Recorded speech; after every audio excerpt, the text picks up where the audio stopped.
Hello, this is Joshua Mack from Cornerstone Bible Church, and we're talking about marriage. And we've been talking about marriage for a long time now. And part of the reason for that is because there are very few things in life that get better without effort. So if you are making the effort to listen to these podcasts, that's good, because marriage definitely requires work. You might picture it a little like a garden. I often tell people who I'm talking to about marriage that there's more than one way to ruin a garden. You can actively ruin a garden. Obviously, you can get out a shovel and an axe and run around slashing at things. Or there's an easier way to ruin a garden, and that's just by not doing anything. A good garden is a result of a lot of work. I've been to some beautiful gardens, and while those gardens were different in many ways, in one way they were all the same, and that is that they didn't just happen. Good gardens don't just happen. Even the ones that look wild required some effort. They take time. If you want to have a good garden, it will take some time. And the same is true with a good marriage. It requires discipline. I'm going to have a good garden. It will require effort, self-denial, focused attention, determination, perseverance.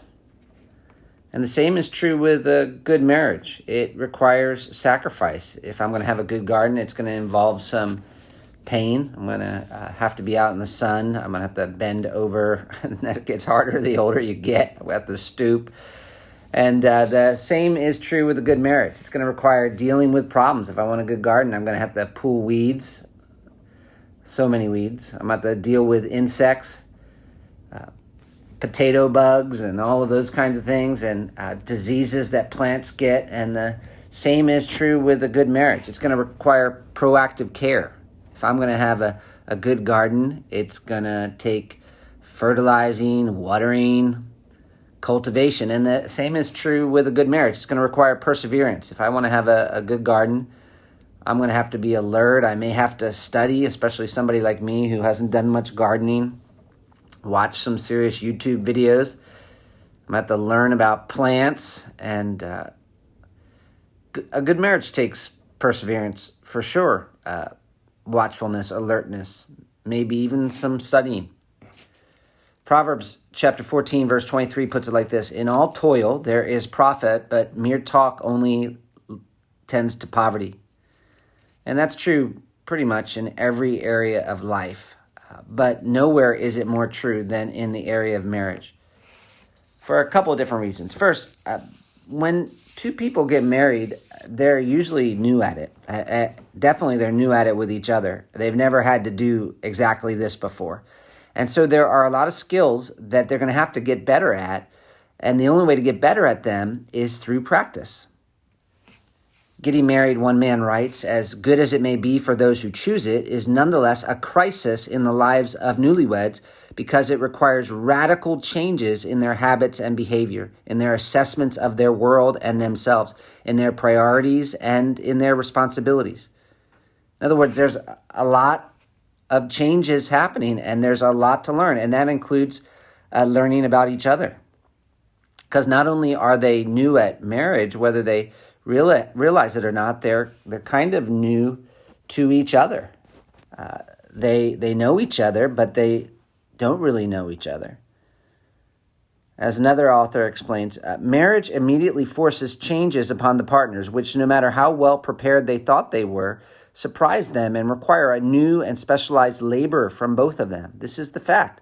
The woman does not know who her husband is until he is her husband, nor the man his wife until she exists as his wife. Before the marriage, these people were fiancés, not spouses. Fiancés and spouses are different creatures, and the second creature does not appear until the first has passed away. Did the courtship last many, many years? It doesn't matter. Were they friends long before they initiated courtship? It doesn't matter. They still can't know the spouse until he or she is a spouse, and there isn't any spouse until there is a marriage, which is one reason why there's a need for effort. This is something new. Another reason there's a need for effort is because when you get married, you're having to learn to live with someone who is very different. Obviously, husbands and wives are different, and they're different in a number of ways. Their family backgrounds are different. Some come from authoritarian families. Others more democratic, I suppose. Others just sort of, hey, live and let live. There are physical differences. And, of course, the world doesn't want to acknowledge that. But there are differences in the way men and women typically work. They're going to have different tendencies. They're going to have different personalities. Often it's kind of funny. They're attracted to each other because they're different. Maybe you look at your relationship and you can see that. But often, after a while, those differences, the very things that attracted you to the other person, can become challenging. You have different perspectives.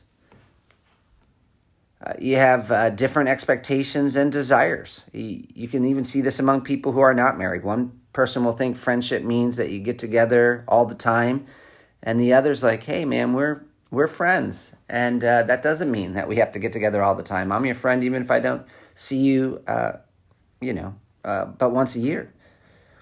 You have different gifts and abilities. Something might be easy for one person and hard for the other, and it's amazing how hard it can be to understand when something is difficult for someone else when it's easy for you. Marriage requires work because you're living with someone who is very different, and because you're both selfish sinners. My wife and I often say there is hard and then there is hard. So going to hell is hard. Very hard.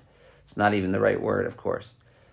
But having to put your wash in the laundry basket is not hard. But you know what? It can feel incredibly hard because we're so selfish. And because we're so selfish, a lot of what should be really pretty easy in marriage requires an enormous amount of effort because it requires death to self. Which is why we have to remember the permanence of the marriage relationship. And this is part of what makes marriage beautiful, and this is part of what can make marriage hard. Because what usually happens is we enter into relationships and they're enjoyable for a while until we get to know each other better. And then we discover that to continue, you know what, we're going to have to die to self to be able to maintain that relationship. And so then we kind of look for a way out or a way to not spend so much time with the other person because it's going to be work, and we don't like work, or at least we don't like to have to work when it comes to relationships. And yet, while that's more comfortable for us, it's not usually as spiritually good for us. And so because God loves us and wants us to grow, he's designed marriage to be this permanent relationship that we can't run away from and that we have to work at if we're going to actually enjoy it. It's like, you know what? I'm either going to have to change or really, really suffer here. And we don't like that, but that is actually good for us because it gives us hope that we might become someone different. And because it's going to require that kind of work, it's important for us to remember the permanence of the marriage relationship. Really, you're going to want to look at your marriage as if you were on the 10th floor of a building with your spouse from which there are no exits. And if you're having trouble, when you think about your marriage, you're on the 10th floor of a building when there are no exits and fire breaks out. And so there are only going to be two choices, either burn or put out the fire. Or somebody else has said you should look at your marriage as if you were on a small island with your spouse where no planes ever come, where there are no boats and no materials to build a boat. This island is like thousands of miles away from any landmass, so you can't get off by swimming, and the island is so small you can't avoid the other person. So your choices either continue to be miserable, suicide or homicide, or learn to resolve the differences and the difficulties. And, this may be actually where we need to just stop and remember on a regular basis the vows that we made to each other when we got married, and more importantly, to God. Because, what were the vows you made to your spouse? They weren't just, I love you today, but I might not tomorrow. Or I promise to love you if you do what I like. No, you were making a commitment to sacrificial love and faithfulness when things are good, when things are bad, forever, until death shall us part. Jay Adams used to talk about how couples would come to him for counseling, and they would say, you know what, we just don't feel like we love each other anymore. And they would come to him and they would say that, and they would think that that would kind of be the end of the conversation, and it would mean the counselor was just going to have to agree with them that, yeah, well, you don't love each other anymore, so you should get a divorce. And Jay Adams would respond, what? You don't feel like you love each other anymore? Then I guess that means we need to get to work. I love that. One counselor puts it like this: your marriage is like a good retirement plan. As long as you keep the deposits flowing, the account grows. The marriage develops like compound interest over time. Small investments of love and nurture reap great dividends in relational happiness. No one in their right mind would squander a solid investment account that's been growing years to take up a shaky, speculative venture. It doesn't make sense. If the grass is greener on the other side of the fence, you should try watering your own. There is no easy road to authentic relationships. It takes hard work. If you feel the pleasure has gone out of your marriage, or the romance, or the marriage is not meeting your basic need for encouragement and love, then you have to work at it. There's no other way. The only action that makes sense is to dig in and recommit yourself to your present marriage. I love a letter a man wrote to his wife, which describes the kind of commitment to marriage and to work that we need if we're going to enjoy God's kind of marriage. You know, it could happen to us, you said to me, sitting in your favorite chair as we sip coffee, digesting the news of the latest couple splitting up. No matter how great we think we have it, if all those people can break up, it could happen to us. We're humans like them. It's possible. I did not answer for a while. We were both incredulous at the news. Men and women of maturity, decades-long marriages, so many have exploded one after another. Almost every week, another set of names. Not him, not her. They're too sensible, too solid. You're right, I finally admit. We've never joked about divorce, never brought it up as an option. We declared total commitment to each other and must reaffirm that always. But maybe realizing that it could happen to us helps us make sure it will not. How terrible to think of an argument someday when one of us feels the need for the ultimate weapon. Well, obviously there's no sense staying together. We're just hurting each other, just keeping each other trapped. Those are words mouthed in kitchens and bedrooms of even supposedly mature Christian homes. What do we mean by commitment? How do we keep our love alive? How do we make love grow from early blossoms to summer fruit? Remember how our love began? Years ago, I offered you my arm that September night we first went out. You reached for it as we leaped a puddle together. Then you walked just close enough to show you liked it. I glimpsed your face under the streetlight, excitement splashing gently on it. No commitment, just beginnings. My arm pulled you that January Eve tight beside me in that car. Midnight, time to leave. Good enough wasn't enough. And so we hugged. And I told you, I love you. The words exploded around us. They meant far more than you're nice. They meant commitment. Your words came back to me in firm, sure sounds. I love you too.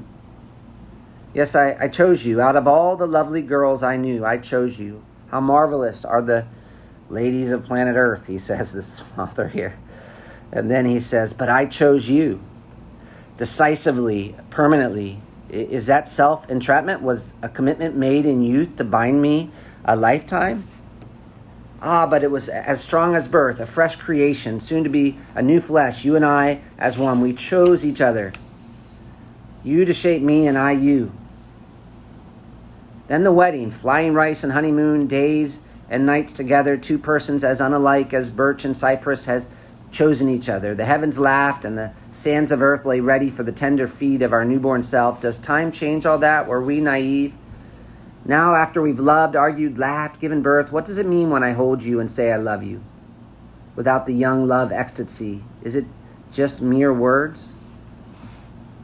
I love you. My temples don't pulse as I say it, yet the words carry more fact than ever they did in courtship. They embrace a million moments shared, standing together atop, absorb the blue, white, green beauty, or angrily expounding to each other in the kitchen about our particular stupidities, then sharing a kiss 10 hours later.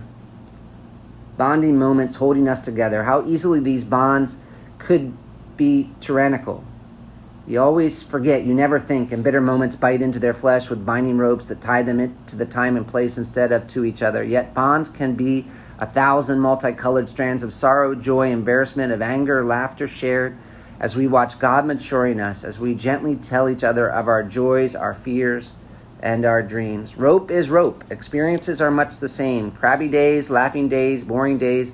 We'll go through them in love by commitment to each other, sharing, forgiving, not blaming, not hurting. Yet when we do hurt, we ask forgiveness so the ropes will bind us together. For if they don't, they'll wrap around our throats so that each struggle will tighten the noose and we'll have to reach for the knife to cut the bonds. I love you. It sounds trite, but not if it's remembering the thousands of strands of loving each other when we don't feel loving, of holding each other, of getting up in the morning thousands of times together and remembering what we created the day we first said, I love you. Something permanent and growing and alive. And I think that author basically got it right. Being committed is more than temporary warm feelings. Being committed means embracing all kinds of days, good, bad, and even difficult, and being willing to work at the marriage day after day. To be willing to work at becoming who you are. One.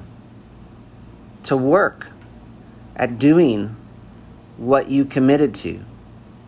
Loving each other when it is easy and loving each other when it is hard.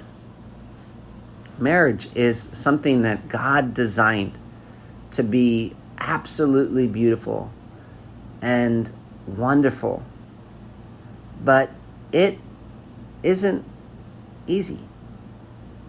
And so if you're going to have the kind of marriage that lasts and is good for you and honoring to God, you're going to need to be willing to work. Are you working at your marriage? And the next time you complain about marriage being difficult, ask yourself, what really did I expect? Almost anything good takes effort. And certainly that's true of marriage.